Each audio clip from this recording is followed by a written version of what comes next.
જય શ્રી કૃષ્ણ મિત્ર, સ્વાગત છે તમારું મમ્મીની રસોઈમાં। આજે આપણે લારી પર મળે તેવા તીખા ને તમતમતા લસણિયા ભૂંગળા બટેટા બનાવશું। લસણિયા ભૂંગળા બટેટા બનાવવા માટે અમે 500 ગ્રામ બટેટા લીધા છે અને મેં બાફી લીધા છે, મીડિયમ સાઇઝના લીધા છે ને ધીમા ગેસે 2 વિસલ વગાડી લીધી છે। આ ભૂંગળા લીધા છે। પછી આ મરચાંને મેં કલાક ગરમ પાણીમાં પલાળી રાખ્યા છે। આ તેલ લીધું છે, આ લસણ છે, આ કોથમીર છે, ધાણા જીરું છે, હળદર છે, આ કાશ્મીરી મરચું લીધું છે કારણ કે મરચાં તીખા છે એટલે મેં કાશ્મીરી મરચું લીધું છે ને આ મીઠું લીધું છે। આ બટેટા બાફ્યા છે, આપણે આ કઢાઈમાં થોડુંક તેલ નાખશું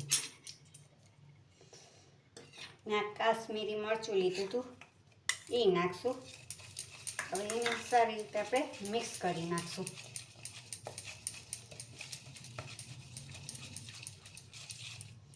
હવે આ બટેટા છે એ આમાં આપણે નાખી દઈશું। આપણે એને હળવે હાથે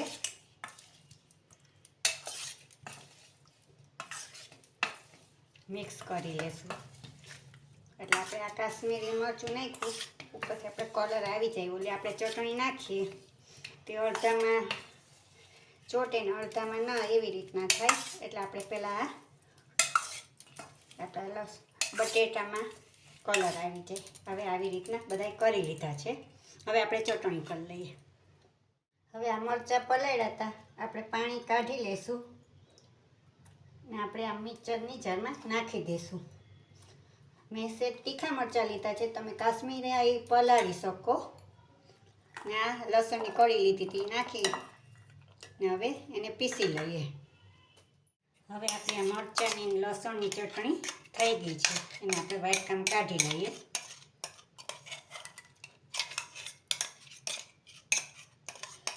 આપણે લસણની ચટણીનો વઘાર કરી લઈએ। આ એક કઢાઈ લીધી, ગેસ ચાલુ કરશું, એમાં હવે થોડુંક તેલ નાખશું આપણે।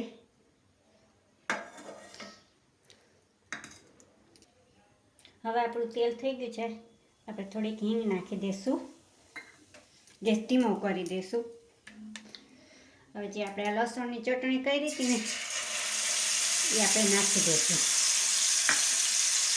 ગેસ ધીમો કરી અને આપણે 2-3 મિનિટ સાતળી લઈશું।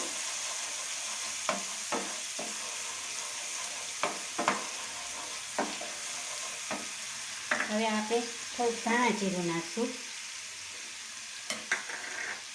જરાક આપણે હળદર નાખશું, મીઠું આપણે બધામાં નાખ્યું હતું, બાફામાં નાખ્યું હતું ગ્રેવીમાં એટલે મીઠું આપણે થોડુંક જ નાખશું। હવે આપણું તેલ છૂટું પડે ત્યાં લગી એને સાતળી લઈશું। હવે આપણી આ સતરાઈ ગઈ છે, તેલ જો છૂટું પડી ગયું છે, હવે આને આપણે બટેટા ઉપર મિક્સ કરી દઈએ। હવે આપણે આ બટેટા મિક્સ કર્યા હતા એની ઉપર આપણે નાખી અને એને મિક્સ કરી લઈશું।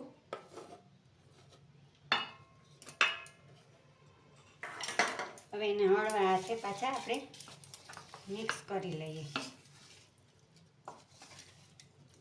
ચટણી નાખી દીધી છે, વઘારી દીધી, આપણા લસણિયા બટેટા થઈ ગયા।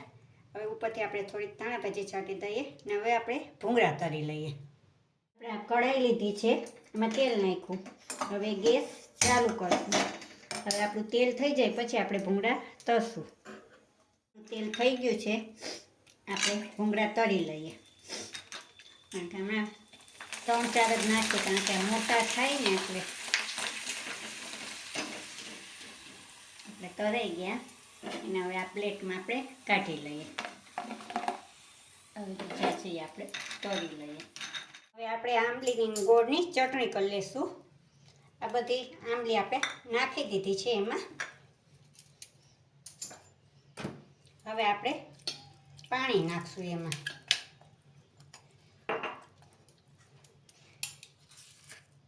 1 ચમચી આપણે ગોળ નાખશું, અડધી ચમચી આપણે મરચાંનો ભૂકો નાખશું, થોડીક આપણે સંચર નાખશું। હવે આને આપણે ગેસ ઉપર ઉકાળી લઈએ। હવે આપણે ગેસ ચાલુ કરશું, ધીમે એને આપણે ઉકળે ત્યાં લગી આપણે એને ઉકાળી લેશું. આપણી આ ચટણી ઉકળી ગઈ છે.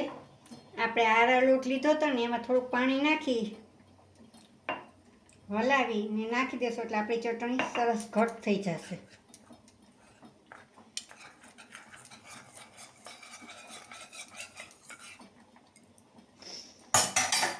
આપણે એમાં નાખી દઈએ.